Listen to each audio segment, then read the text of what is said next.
Hi, this is Chef Dennis from A Fresh Endeavor, Chef Demick Chefs. And today we're going to do citrus. So I have a few different ones. I have lemon, orange, and lime. But you can also do grapefruit if you'd like. So we're going to use different implements here to start this. I'm going to use a regular peeler. Now the peeler, this is generally how I enjoy doing it. And most of the time when I'm working, I do it this way because I get the desired cuts that I like. He has control over the size of the peel and how much pith he gets in it. And I just enjoy cutting it. So we're going to start here. I've got a knife that is bowed, and that's what I want. I want something that when I cut it, I'm going to rock back and forth. Now when I'm cutting this, I'm not just kind of going willy-nilly through it. I actually am using the knuckle right there, and all my the rest of the fingers are back, and my thumb stays back. So it glides along this right here. You can see my hand the way it's shaped, like that. And if you do it that way, then you have a lot less chance of cutting yourself.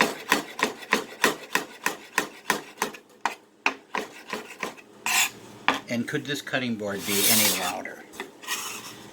So I'm going to take the zest right here, and I'm going to put it there. You're going to see that now. You're also going to see it when we're finished with everything. So let's do the same thing with orange.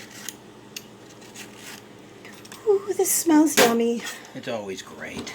And if you cook and you use a lot of citrus and a lot of citrus zest, your food tastes so much better. It's a quick way to fortify marinades, dips, salsas, fresh gazpachos. It's fun to experiment with the citrus flavors, especially when you pair it with the juice of the same fruit. Alright, so here we go there. You have to check the pieces that you're doing, because then once in a while you'll get and it won't go all the way through, and you want to open those up if that happens to you.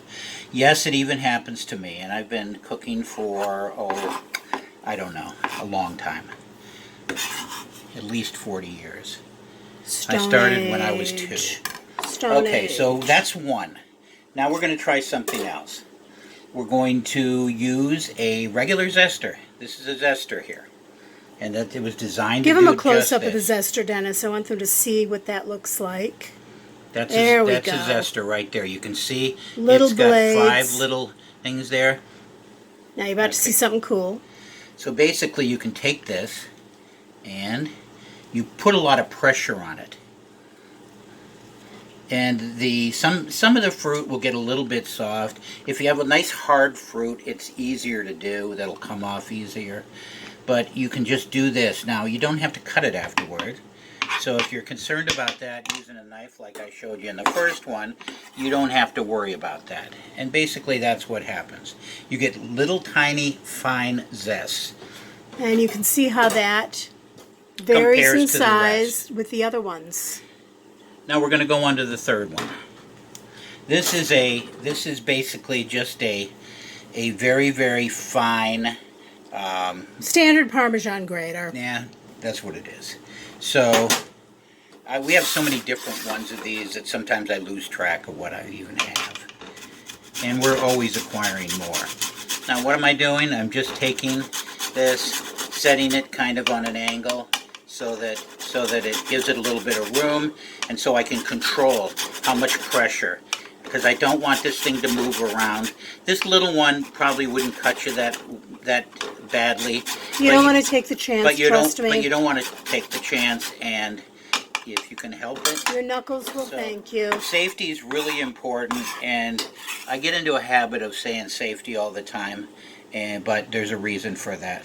It's a continual mantra with us. Now you're going to see that there. That's a you really, should smell these 3 together. That's a really fine zest. You don't have to do all these different ones, but I'm just showing you different ways of doing things, so that if you have one type and you want to do that, then great.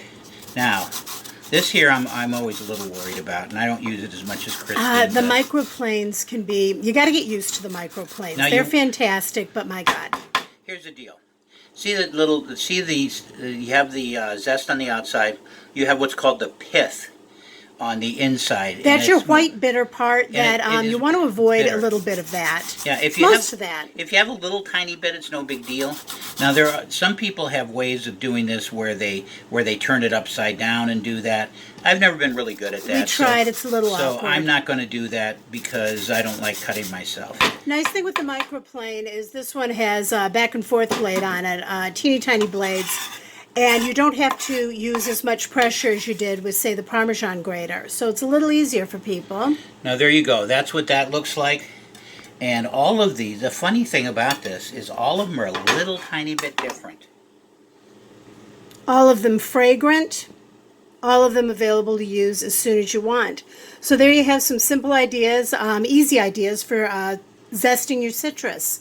So go, let's get started and do some citrus. Absolutely.